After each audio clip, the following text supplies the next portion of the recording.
믿는 사람들이 가장 관심 갖고 있는 것은 방금 찬양 가사에도 나왔듯이 은혜입니다. 어떤 통계 자료에 의하면 믿음이라는 단어보다 은혜라는 단어가 교회에서 더 많이 사용되고 있다는 것을 보면 역시 믿는 사람들의 가장 많은 관심은 은혜입니다. 어떻게 하면 은혜를 받고 어떻게 하면 은혜 충만한 삶을 살까 그렇게 하지만 실제로 성도들의 삶을 들여다보면 은혜보다는 늘 은혜에 목말라 하는 목마름만이 있을 뿐입니다. 예수님께서는 이렇게 말씀하셨죠. 세상의 물은 곧 목마르지만 내가 주는 물은 목마르지 않는다. 더 강조하셔서 이렇게 했죠. 그 생수의 강이 넘쳐나리라. 그것을 기대하면서 살아가는 우리들에게 은혜가 계속 목마른 상태로 있는 이유는 어디에 있을까요? 은혜에 대해서 뭔가 우리가 착각하고 있다는 한 이유를 발견하게 됩니다. 은혜 받는 것에 초점을 맞추면 우리는 고갈을 면치 못합니다. 그런데 은혜 이후에 그 은혜를 잘 유지하고 솟아나게 하기 위해서는 어떻게 해야 하는지를 살펴볼 수 있다면, 그 비법을 발견할 수 있다면 우리는 은혜의 고갈이 아니라 은혜 충만한 삶을 살 수 있을 겁니다. 소돔에서 벗어나도록 하나님께서 천사를 보내셔서 구원한 사람들이 있었죠. 롯과 롯의 두 딸 그리고 아내입니다. 롯의 철을 기억하라 라는 말이 누가복음에 나오는데 이 롯의 철을 왜 예수님은 기억하라고 하셨을까요? 소돔에서 빠져나오는 멸망의 구렁텅이에서 빠져나왔습니다. 은혜 받았습니다. 그러나 그는 소돔을 돌아보다 은혜 받은 이후에 오히려 멸망하는 이상한 삶을 끝내는 사람이 되고 말았습니다. 달란트 비유나 문화 비유도 몇 달란트를 받았느냐, 문화를 얼마나 받았느냐보다 더 중요한 것은 그 달란트와 문화가 결국 주님께 어떻게 드려졌느냐가 그 비유의 초점인 것을 우리는 알고 있습니다. 이처럼 은혜를 받는 것보다 은혜 받은 이유가 더 중요함을 우리는 성경의 이야기를 통해서 발견하게 됩니다. 근데 제가 지금 언급하려고 하는 이 구약의 인물은 은혜 받은 이후 오히려 교만하고 그 은혜를 망각한 채 살아갔다고 성경은 말해주고 있습니다. 그의 이름은 히스기야입니다. 많은 사람들이 히스기야 왕을 언급할 때 생명이 15년 연장받은 축복받은 사람이라고 생각합니다. 나이 39에 죽을 병에 걸렸고 죽을 병을 하나님께 간구하며 결국 15년 더 살아간 그것은 모든 사람들이 받고 싶어하는 은혜로 여기며 살아갑니다. 이 사람이 25세 왕이 되어서 39세까지 했던 그 치적들을 열왕기를 통해서 살펴보면 대단한 신앙인입니다. 그 당시에 많은 사람들이 유월절을 잃어버렸습니다. 출애굽한 지도 벌써 세월로 보면 700년 가까이 흘렀고, 그래서 유월절을 지키지 않는 그때에 히스기야 왕은 유월절을 회복했습니다. 또 모세가 죽으면서 시신도 남기지 않았던 유물과 어떤 것도 남기지 않았는데 딱 하나 남긴 것이 있습니다. 독사에게 물렸을 때 놋뱀 지팡이를 만들어서 그것을 보면 살아났던 그 기적의 상징이 놋뱀 지팡이가 남아있는데 이것을 느후스단이라고 합니다. 느후스단을 신상으로 섬기며 마치 하나님을 섬기듯이 그 땅의 백성들이 무려 사사기 400년, 왕정시대 300년에서 700년을 섬겼습니다. 그것을 뽑아버린 사람이 히스기야 왕입니다.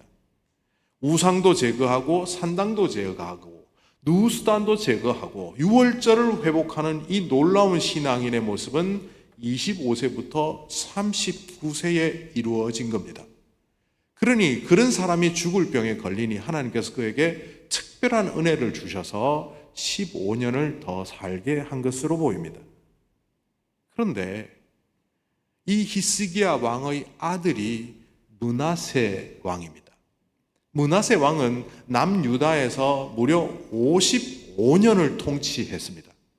그리고 12살의 왕이 되어서 죽을 때까지 그는 산당을 만들고 앗수르의 우상을 수입하고 하나님보다는 세상의 온갖 우상들을 섬기는 왕으로 백성들을 오염시키며 급기야는 바벨론의 남유다가 망하는 단초를 제공한 아주 악명 높은 왕으로 알려져 있습니다.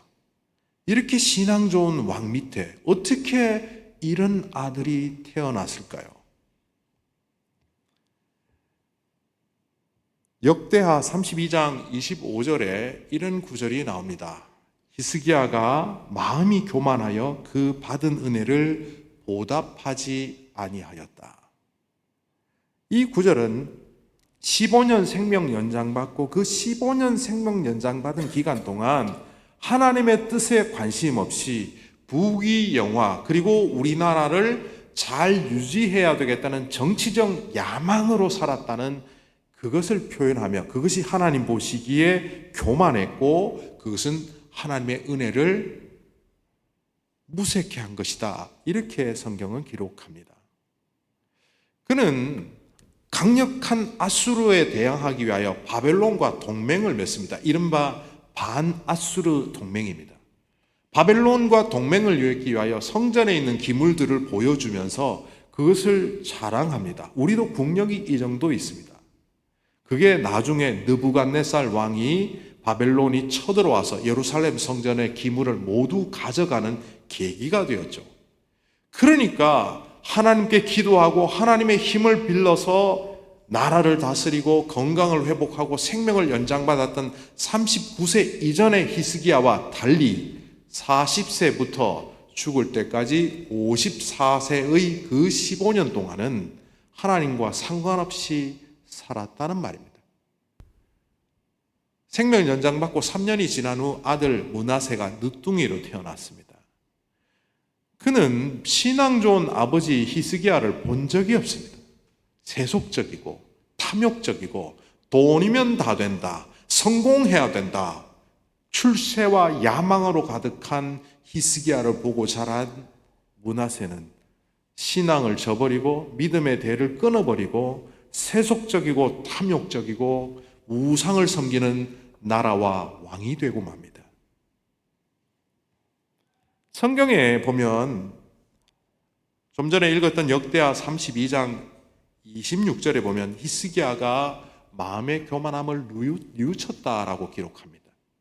그러니까 그는 어느 순간 솔로몬이 젊은 시절 허랑방탕하게 살다가 죽을 때쯤 헛되고 헛되니 모든 것이 헛되도다라고 깨달았던 것처럼 히스기야 왕도 죽을 때 즈음해서 구원받고 하나님 나라 갔습니다.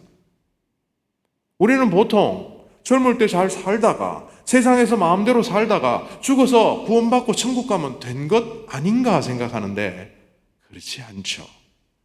그의 잘못된 판단과 잘못된 삶의 결과물은 므낫세가 믿음의 대를 끊어버리고 그 나라를 망하는 나라로 만들어가는데 악영향을 끼친 겁니다.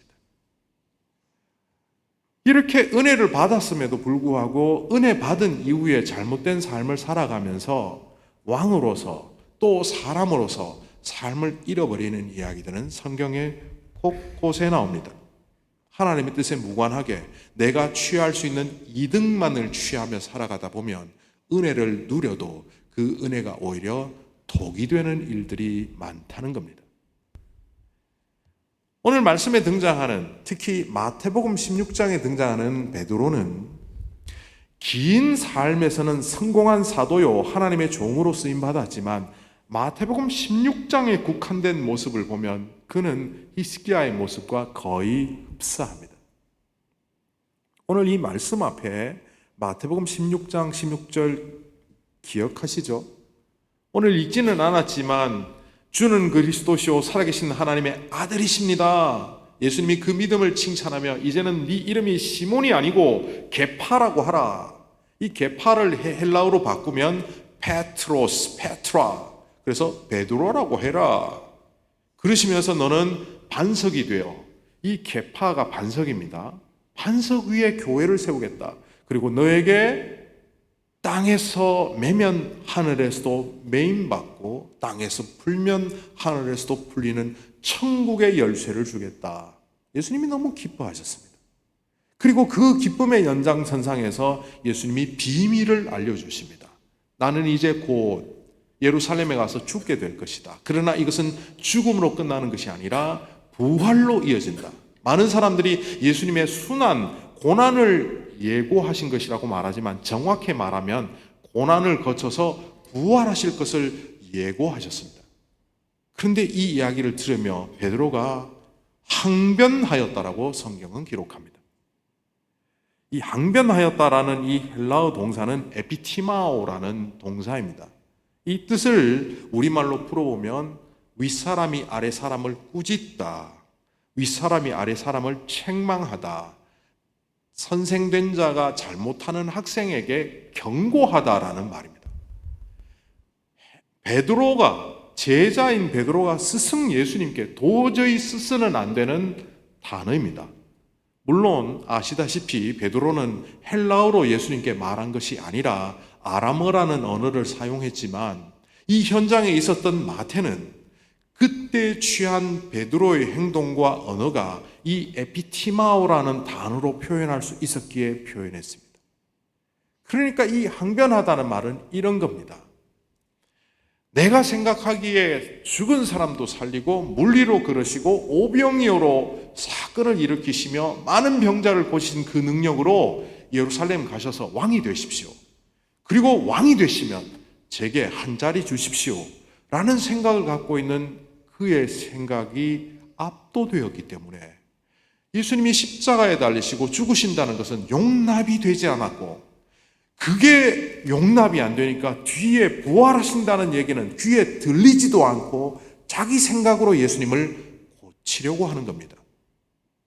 이때 예수님은 그를 향하여 사타나라고 합니다. 이 사타나스라는 말은 말 그대로 사탄에게 말하는 단어입니다. 그런데 이것이 사람에게 쓰이면 대적자야, 하나님 반대편의 선자야, 혹은 방해꾼이야, 이런 뜻이 됩니다. 예수님의 십자가 사역을 방해하며 예수님께서 가야 할 길을 가로막는 자, 그 가로막는 자란 뜻으로 사타나 하시며 이렇게 말씀하십니다. 사타나, 내 뒤로 물러가라. 너는 넘어지게 하는 자로다. 네가 하나님의 일을 생각하지 않고 도리어 사람의 일을 생각하는도다. 30분 전이었을까요? 20분 전이었을까요? 좀 전에는 주는 그리스도시요 살아계신 하나님의 아들이십니다라는 고백을 통해서 그렇게 칭찬받았던 사람이 순식간에 사탄으로 전락해버렸습니다. 은혜를 받았음에도 불구하고 그 은혜를 유지 못하는 전형적인 모습이 마태복음 16장의 베드로의 모습을 통해서 나타납니다. 여기에 참 재미있는 표현이 있습니다. 베드로야, 너는 베드로가 아니라 넘어지게 하는 자로다. 본래 베드로의 본명은 시몬입니다. 그런데 예수님께서 좀 전에 너는 이제 반석이라는 의미로 베드로라고 하셨는데 이제는 넘어지게 하는 자, 헬라어로 스강달로운이라고 합니다. 영어 단어의 스캔들의 어원이 되었죠. 이 스강달로는 같은 돌인데 돌의 위치가 다릅니다. 반석과 걸림돌의 차이가 뭘까요? 여기 넘어지게 하는 자라고 했지만 이 스강달로는 오히려 걸림돌이라고 번역하는 것이 더 정확합니다. 반석과 걸림돌의 차이는 질적인 차이가 아닙니다. 위치의 차이입니다. 다른 사람 밑에서 그것을 지탱해주며 희생과 섬김으로 갈 때 그것은 반석이지만 이 돌이 자의식을 갖고 내가 누군데 하고 일어서 버리면 이것은 모든 사람을 넘어지게 하는 걸림돌이 됩니다. 로마 시대의 모든 구조물들을 보면 돌로 지었습니다. 특히 도로도 돌로 짓는 것을 볼 수 있습니다. 돌이 편편하게 깔리지 않고 이 돌들이 다 서버리면 그 도로로 왕래하는 말들은 걸려 넘어질 것이고 마차는 파괴될 것이고 사람도 넘어질 것입니다. 주님께서는 베드로에게 반석이 되라고 하셨는데 어느 순간 걸림돌이 되었습니다. 여전히 열정을 갖고 있고 주님과 함께 하는데 왜 그는 순식간에 걸림돌이 되었을까요? 왜 히스기야 왕도 베드로도 어느 순간 주님의 길을 방해하는 걸림돌이 되었을까요? 예수님은 그 말씀을, 그 이유를 오늘 말씀 속에서 하십니다. 너는 하나님의 일에 관심을 갖지 않고 사람의 일에 관심을 갖고 있다. 우리는 흔히 삶의 현장에서 의욕적으로 삽니다. 행복하게 살아보려고 애쓰고 성공하려고 애쓰고 많은 돈을 벌려고 애씁니다. 주님께서도 우리가 건강하게 살고 행복하게 살고 돈 많이 벌고 사는 것을 나쁘다 하지 않습니다. 그런데 그 수단에 불과한 것들이 우리의 인생의 목표가 될 때 돈 벌기 위하여 가정을 파괴하는 일들이 일어납니다. 내가 성공하기 위하여 수단과 방법을 가리지 않고 타인들을 이용하기 시작하면 그 성공은 인생의 목표가 아니라 결국은 나를 파괴하는 이유가 됩니다. 히스기야와 베드로는 잘 살려고 애썼던 사람이고 성공적으로 살려고 했던 사람들입니다. 그런데 그들의 삶을 들여다보면 오히려 파괴적인 모습을 갖고 있습니다. 그것이 바로 자기중심적인 생각입니다. 예수님의 뜻조차도 하나님의 말씀조차도 내 마음에 들지 않으면 취사 선택하는 오늘날 현대인의 마음은 자기 파괴적입니다. 그러다 보니 어느 순간 우리의 신앙은 이렇게 변질됩니다. 주님의 뜻이 무엇입니까? 그 뜻에 순종하겠습니다가 아니라 하나님 이거 하고 싶습니다. 이거 들어주십시오. 왜 안 들어주십니까? 당신 없는 것 아니야? 있더라도 나 사랑하지 않는 것 아니야? 못 믿겠어. 자기중심적이고 야망적이고 탐욕적인 문화 속에 노출되어 있는 우리들의 삶은 결국 하나님조차도 예수님조차도 우리의 만족을 위하여 이용하는 존재가 됩니다. 바로 오늘 베드로의 모습이 앞에서 언급한 히스기야의 모습이 그러합니다. 많은 사람들이 자기의 신앙을 평가할 때 이렇게 말합니다. 내가 적극적으로 예수님을 따라가는 제자 정도는 아니지만 그래도 사탄을 따라가지는 않아. 중간은 간다. 영적 세계는 너무 흑백 논리 같지만 주님의 제자가 아니면 전부 사탄의 제자입니다. 내가 주님 뜻대로 살지 않고 가만히 있으면 나는 이미 부패하고 있는 자입니다. 사탄은 우리에게 그런 가르침을 줄 겁니다. 적당히 해. 이 정도면 잘하고 있어. 너의 삶이 복되고 행복할 뿐더러 죽어서 천국 가면 얼마나 좋아. 예수님께서는 뭐라고 가르치십니까? 그런 삶은, 회색 분자 같은 삶은 결국 망하는 길임을 끊임없이 알려줍니다. 그런데도 불구하고 우리는 중간에 서 있습니다. 이미 반대편에 서 있는 분은 이 예배당에 오시지도 않겠죠. 예수님의 제자이거나 아니면 어중간한 위치에 있는 우리들이 오늘날 교회의 구성원들입니다. 우리 안에 있는 욕심과 자신의 생각을 하나님의 뜻으로 위장하기도 하고 내가 정말 하나님의 일을 하는 것처럼 보이지만 속에는 다른 생각을 갖고 있을 때가 많다는 겁니다. 그래서 예수님은 그 해결책으로 우리에게 거짓된 자아를 부인하라고 하십니다. 셀프 디나이, 자기를 부인하라는 말은 나의 모든 것을 부인하라는 불교적 관념이 아닙니다. 불교는 자기를 부인해야 무의 상태에 돼야 내가 득도를 할 수 있다고 말하지만 주님께서 말씀하시는 자기 부인은 거짓된 자기를 부인하라는 겁니다. 저는 간혹 제 자신에게 묻습니다. 너 목회 왜 하니?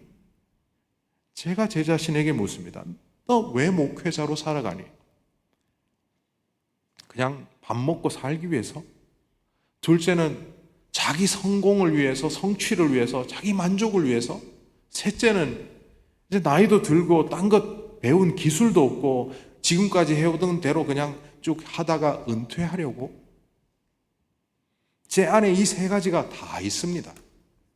그러나 어느 순간 엄밀히 오염된 것들을 제거하고 거짓된 자아를 부인하다 보면 어느새 초심으로 돌아갑니다. 그렇지. 하나님의 뜻에 순종하라고 나를 부르셨고 주님의 나라를 이 땅에 세우라고 부르셨던 그 초심을 회복할 때 가졌던 거짓된 자아들이 사라집니다. 성도들의 삶도 그렇지 않겠습니까? 하나님의 은혜 가운데 서서 그 은혜에 감격하던 그 초심이 여러분에게 있지 않겠습니까? 어느 순간 자식 키우며 살다 보니, 전쟁터와 같은 직장 생활에서 살아가다 보니, 이 세상의 흐름에 따라 살아가다 보니 어느새 오염되어서 은혜를 받았음에도 불구하고 목말라 갈증 속에 살아가는 그 모습을 여러분 속에 거짓된 자로 갖고 있지 않겠습니까? 그때 주님은 질책보다는 그 거짓된 자를 부인하라고 하십니다. 그것을 부인할 때 자기 십자가를 지는 자리에 설 수 있다고 말씀하십니다. 주님의 뜻이 분별된 사람만이 자기 앞에 주어진 것을 감당할 수 있는 용기를 냅니다. 예수를 믿지만 제대로 된 용기 한번 내어보지 않고 그냥 그렇게 살아간 사람들은 30대 무기력한 삶이 40대의 무기력한 삶을 살고, 40대에 살아가지 못한 것이 50대, 60대 계속 이어져 죽어서 천국 가는 것 외에는 소망이 없는 무기력한 신앙인이 되어갑니다. 그러나 20대에 헌신했던, 그래서 많은 것을 잃고 어떤 때는 손해도 보았지만 주님과 함께 동행했던 20대의 그 능력으로 30대를 도전하고, 30대 주님 뜻대로 살며 부자는 되지 못하고 성공적이지 못했지만 내가 주님과 함께 살아가는 그 감격을 누렸던 그 느낌으로 40대를 살아가고 50대를 살아가고 60대를 살아가다 보면 어느새 그 사람을 통하여 예수님의 얼굴을 보게 되는 인물이 되지 않겠습니까? 은혜는 받는 것이 아니라 은혜를 누려야 합니다. 예수 믿지 않는 친구와 대화하던 중에 오래전에 이런 말을 들었습니다. 기독교인들은 말을 좀 이상하게 해. 뭐가 이상해? 은혜는 갚는 건데 왜 자꾸 받는다고 해? 부모님의 은혜도 갚아야 되고 스승님의 은혜도 갚아야 되고 받은 은혜가 있다면 다 갚아야 되는데 맨날 받아. 어제도 받고 오늘도 받고 내일도 받고. 왜 우리의 삶이 불안합니까?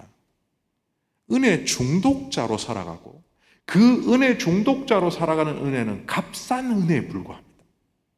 영원한 은혜, 도저히 세상이 알 수 없는 그 은혜를 누리며 살아가야 되는 우리들이 값싼 은혜만을 추구하며 살다 보니 어느새 목마름과 갈증 속에서 예수를 믿지만 불안과 공포와 두려움 속에서 살아가는 세상 사람들과 다를 바 없는 그런 사람이 되고 있다는 겁니다. 그러면 자기 십자가를 어떻게 져야 할까요? 후배이지만 아주 가까운 친구 한 사람의 이야기를 하겠습니다. 이 친구는 17살이 되도록 자기 누나를 굉장히 미워했습니다. 1960년대, 70년대 한국 사회는 가난했고 소방서조차도 변변히 없었습니다. 중소도시에서 자랐던 그 친구는 어린 시절 집에 불이 났습니다. 불이 나서 화재가 있어서 아기였던 자기도 화상을 입어서 이 팔 쪽에 화상이 있어서 늘 여름에도 긴 팔을 입고 다녔습니다. 그런데 자기 누나를 싫어하는 것은 이 누나는 팔부터 얼굴까지 다 화상을 입어서 이게 너무 보기에 흉한데 교회에서 찬양대하고 찬양 인도하느라고 앞에 서 있는 게 꼴보기 싫다는 거예요. 길 가다가 누나 만나면 아는 척도 안 합니다. 누나를 그렇게 박대하는 것을 안타깝게 여겼던 그 동네 옆집에 있는 먼 친척 되는 아저씨가 불러서 어느 날 얘기를 해줍니다. 너희 누나 왜 저렇게 된 줄 아니? 그러니까 네가 1살 깐난쟁이일 때, 너희 누나가 10살일 때 너희 집에 불이 났어. 엄마 아빠 돈 벌러 나가시고 허름한 집에 불이 나니 순식간에 타오르더라. 동네 사람들이 물을 끼얹었지만 소방차도 오지 않고 이제 무너지기 일보 직전일 때 10살 된 여자아이가 불 속으로 뛰어들었어. 그 아기를 안고 나오다 거의 다 나왔는데 처마가 떨어지는데 아이에게 덮치는 것을 얼굴로 맞으며 너희 누나는 얼굴을 잃었어.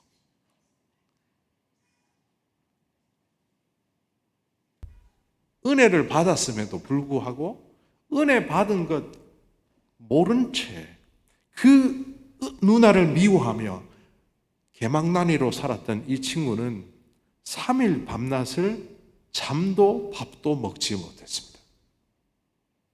그리고 저를 찾아와 나누었던 이야기가 이겁니다. 은혜를 갚으려면 어떻게 해야 돼? 저는 무심코 말했습니다. 공부나 열심히 해라. 왜냐하면 전교 480명 중에 거의 480등을 하던 친구였습니다. 그런데 이 친구가 공부를 하기 시작합니다. 그리고 서울의대를 들어갑니다. 인간의 능력을 뛰어넘더라고요. 얼음물에 머리를 집어넣고 화상 전문 정형외과 의사가 되었고 자기 누님은 고쳐줄 수 없는 나이가 되었기 때문에 내가 이 땅에 사는 동안 이것을 통해서 기여를 하라고 그 불구덩이에서 하나님이 누나를 통해서 구하셨다는 걸 깨달은 이후 그의 삶은 완전히 달라졌습니다. 제가 어느 날 만나서 강남에서 성형외과 하면 수억을 번다는데 뭐 그렇게 벌어서 번 돈으로 헌신한 것도 괜찮지 않겠냐고 하니까 자기는 10달을 근무하고 2달은 선교지에 가서 수술하며 선교지의 사람들을 돕는 것이 사명이라고 생각한다고. 힘들지 않니? 내 인생이 내 것인가? 내 생명이 내 것이 아니잖아. 은혜 안에 있는 사람들이 느끼는 동일한 느낌은 내 인생은 내 것이 아니다라는 겁니다. 주님께서 생명을 주셨고 이 땅에 삶의 기회를 주셨습니다. 저는 잘 때마다 궁금합니다. 내가 언제 잠드는지. 시간을 아무리 재어봐도 제가 언제 잠드는지 모릅니다. 그런데 일어나는 시간은 압니다. 일어나자마자 6시 5분. 그것을 통해서 깨달음을 가졌습니다. 왜 주님이 우리를 매일 자고 아침에 깨게 할까? 죽음의 연습과 부활의 연습이구나. 내가 언제 죽을지 모르는 것처럼 잠드는 시간 모른 채 잠드는 것이 마치 죽음과 같지 아니한가? 그리고 또 하루 부활해서 하루하루를 기회로 주시지 않는가? 오늘 이 하루는 하나님이 주신 또 한 번의 기회. 마태복음 16장으로부터 1년의 시간이 지난 후 베드로의 모습이 사도행전 4장 19절에 나옵니다. 예수님은 부활하셔서 승천하셨고 그는 말 그대로 베드로가 되어 교회를 세우는 반석과 같은 사도가 되었습니다. 그런데 그를 미워하던 산헤드린 공회가 그를 공권력을 통하여 잡아들입니다. 그리고 말합니다. 한 번만 더 예수를 전하면 죽여버리겠다. 그 날이 서 있는 공권력 앞에서 베드로가 이렇게 말합니다. 사도행전 4장 19절입니다. 하나님 앞에서 너희의 말을 듣는 것이 하나님의 말씀을 듣는 것보다 옳은가? 이 말은 예수님께서 너는 왜 하나님의 일을 생각하지 않고 사람의 일을 생각하느냐 했던 1년 전에 그 말이 뒤집어진 겁니다. 이 말을 바꿔보면 나는 당신들의 말이 아니라 하나님의 말에 집중하겠소. 내 목숨을 살리는 일보다 복음을 이 땅에 전하는 일에 집중하겠소. 그 광경을 본 사람들과 관원들이 어떻게 반응했는지 사도행전 4장 21절은 이렇게 보도합니다. 관리들이 그들을 어떻게 처벌할지 방법을 찾지 못하고 쩔쩔매다가 다시 놓아주었으니 이는 모든 사람이 그 된 일을 보고 하나님께 영광을 돌리니라. 우리의 삶이 행복이 목표가 되면 추해집니다. 그러나 우리의 삶이 주님의 뜻을 이루는 것, 우리에게 맡겨주신 그 사명을 이 땅에서 이루는 것이 될 때 하나님께서 우리에게 주시는 선물이 있습니다. 그것이 바로 행복입니다. 걸림돌은 자기의 삶을 지키기 위하여 자존심 세우고 욕망을 세우고 탐욕을 세우지만 모두를 넘어지게 하는 자가 됩니다. 그러나 내 생각과 내 마음을 접고 주님께 순종하며 밑에 깔리는 낮은 자리에서는 반석이 될 때 주님은 그 반석을 통하여 이 땅에 교회를 세우시고 하나님의 나라를 세우시고 주님의 뜻을 이 땅에 실현하게 하십니다. 여러분은 과연 반석입니까? 아니면 걸림돌입니까? 나를 환경이, 조건이, 상황이 걸림돌이냐 반석으로 결정하는 게 아닙니다. 주님은 우리에게 무한한 복을 주시고 주님의 뜻에 순종하면 우리를 통하여 이 땅에 막강한 하나님의 나라를 세우시겠다고 작정하셨습니다. 거기에 순종하면 반석이요, 여전히 세상 욕망 따라 살다 히스기야 같은 실패자로 살아간다면 우리는 믿노라 하지만 걸림돌에 불과하다는 사실을 오늘 이 말씀을 통하여 이 예배에서 주님은 여러분에게 말씀하십니다. 기도하겠습니다. 하나님, 우리를 반석으로 만드셨지만 걸림돌처럼 주님의 사역에 걸림돌이 되었던 우리의 모습을 용서하여 주시옵소서. 걸림돌로 살았지만 포기하지 않으시고 다시 한번 반듯한 반석이 되라고 말씀하시는 주님의 음성을 듣습니다. 이 들음이 우리의 삶에 나타나게 하여 주시옵소서. 예수님의 이름으로 기도하옵나이다. 아멘.